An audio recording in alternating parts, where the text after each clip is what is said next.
listener production. Hi, Natarsha Belling with you and welcome to the afternoon edition of The Briefing. Coming up in our deep dive, the fallout from the move by Australia Post this week to halt deliveries to the US. Postal services across the world have been thrown into chaos because of Donald Trump's new tariffs. We'll find out exactly what it means, the effect on small businesses, and also what's next in this rollercoaster ride. But first, let's check the afternoon headlines this Wednesday, the 27th of August. Former Senator Linda Reynolds says she feels vindicated after winning her defamation case against Brittany Higgins. Justice Paul Tottle ruled social media posts by Miss Higgins were defamatory and ordered the former staffer to pay almost $350,000, including interest. Miss Higgins wrote the posts a number of years after she was raped in the then Senator's Parliament House office by Bruce Lerman. He is Linda Reynolds outside court. I did it because as a senator and as an army officer, if you don't stand up for the truth and democracy in the Australian Parliament, where do you stand up for the truth? And this was just such a huge and monstrous lie, not just about me, but about so many others, that I had to stand up. Ms Higgins has released a statement after the ruling saying she accepted that Linda Reynolds' feelings were hurt and wished her well into the future. One female student has been killed and several others injured after a school bus crash west of Geelong in Victoria. Victoria Police say the young student died at the scene from critical injuries, with a number of others taken to hospital. It's understood there were around 40 people on the bus at the time. Meantime, the search continues for an alleged gunman who shot and killed 2 police officers and wounded another in regional Victoria yesterday. 56-year-old Desi Freeman is believed to be a sovereign citizen and was also allegedly well known to police. New South Wales police have now joined their Victorian counterparts in the Alpine region, where authorities believe Freeman is still hiding. Here is Victoria Police Commissioner Mike Bush. He knows that area, even though we have experts in the area, he will know that area better than us. So that's why we're putting in every expert and supported by local knowledge as well.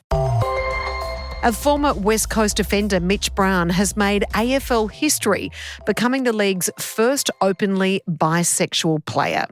Brown played 94 games for the Eagles between 2007 and 2016 and says there was a culture of homophobia, with the pressure to hide his sexuality weighing heavily on him throughout his career, and also contributed to his decision to retire at just 28.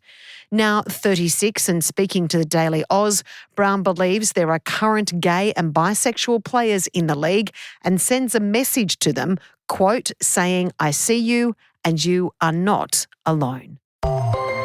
Now it's time to get into our deep dive, why Australia Post has stopped deliveries to the US. As the world tries to navigate the confusion and impact of Donald Trump's tariffs, Australia Post has temporarily paused deliveries as it tries to work out the systems to collect new associated tax and fees enforced by the US on imported goods.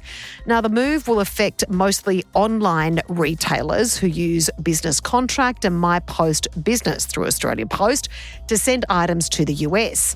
But it is another major hit for many struggling Australian small businesses who are already facing rising costs and overheads. To unpack exactly what this means is small business owner Emma Jean Jansen, who exports quilts to the US. Emma, thanks so much for joining us. Tell us about your small business. I'm a quilt designer and teacher. I design quilts, patchwork quilts, and I sell the patterns and templates to go along with those. And I sell them through my website. And so for you, a majority of your business, from what I can understand, is sending your fantastic Australian-made produce and products to the US. Is that correct?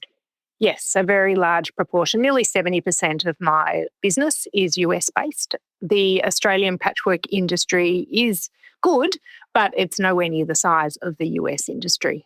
So I'm very specifically, what I do is more of interest to the US market, the patchwork industry. Why is that? bigger country and patchwork has been around a lot longer in the US. So I was reading up this morning, they estimate there's around 9 to 11 million patch workers in the US, which there's nowhere near that amount in Australia. So for me, I can earn a living through Australia, but I can earn an even better living selling to the US. So when this news unfolded about Australia Post stopping a number of deliveries heading to the US, what did that mean for you? Did you know this was coming? This announcement seemed to come out of nowhere. Yeah, I think because I run in the small business world, we've been on top of it for a little while. About 2 weeks ago, we knew that the tariffs were kind of coming into effect.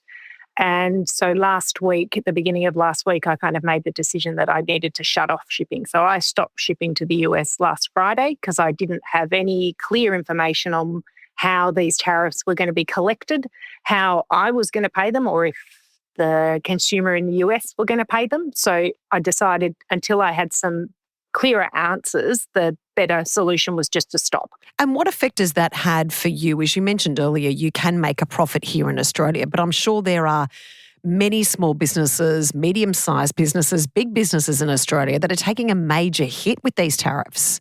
Yeah, it's massive.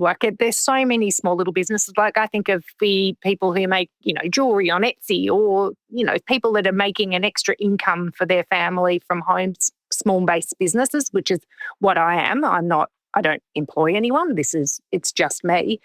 So yeah, it's massive. We know right now so many small businesses are struggling with increased overheads, including power bills, increasing rent. How difficult is it to run a small business right now with so much of this added uncertainty where you just cannot factor in all of these changes? Yeah, it's about pivoting, staying on top of it. I have a very good community around the industry that I'm in. We're not big, so we're all friends. So we all communicate and talk about what's kind of happening. We help promote each other. But yeah, the reality is this tariff is adding another 10% potentially. We don't know exactly what the tariffs are going to be on certain products. They haven't clarified that exactly. But yeah, so those orders coming from the States, it's adding more cost onto them, which I have to pay from my end. So I either charge more or I absorb it. So do you understand the justification for Australia Post doing this? Is this just about saying, look, because of the added tariffs, added uncertainty, we're just going to pull out of this market for the majority of their deliveries right now? Is that what you understand is happening? Yeah, I understand it. Look, I don't have a problem with Australia Post. I think they are doing as much as they can. This is all happening very, very quickly.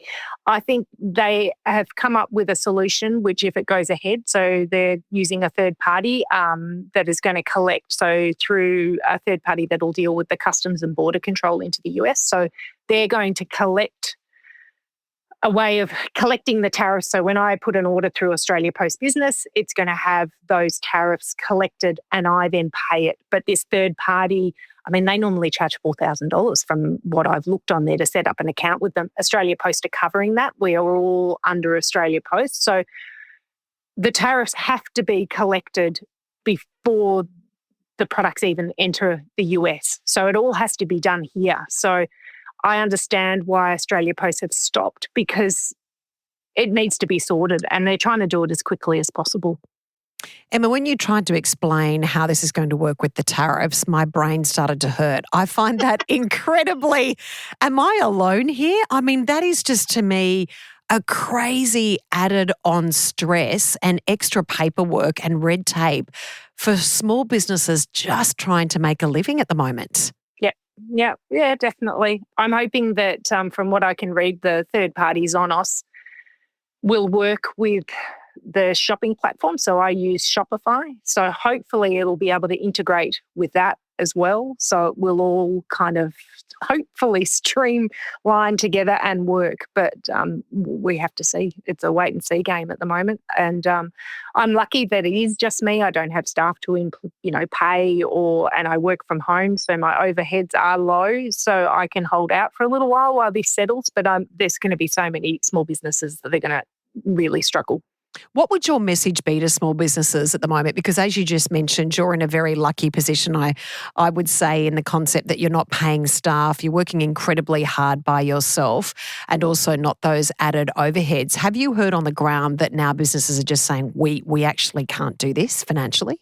Not yet. I think a lot of them are looking at the different options like Ship It and Sendle. So there are different platforms, and they seem, from my Googling today, seem to have things under control and can go straight into shipping. But again, Australia Post is very much targeted towards a business like mine. It's small, it's micro. So those other businesses or shipping providers, like even UPS, I mean, they'll have it all sorted, but I don't ship in the quantities that could warrant having an account with them. And it's just the prices are too exorbitant for me to kind of absorb into my business. So, yeah, I mean, I've already applied for the account through Australia Post via their recommendation of their email this morning. I figure I've just got to trust that they're going to get it sorted and hopefully get back on track as soon as possible.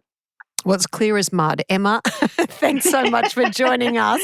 And a big shout out to all the wonderful small and medium-sized businesses. You're the heart and the soul of the country, and we hope this is all sorted as soon as possible. Thanks for joining us. My pleasure. Thank you. And that was small business owner Emma Jean Jansen. And that's it for this episode of the afternoon edition of The Briefing. We'd love you to subscribe or follow us on Instagram at The Briefing Podcast. And we'll be back in your feed tomorrow morning. I'm Natarsha Belling. Thanks for your company.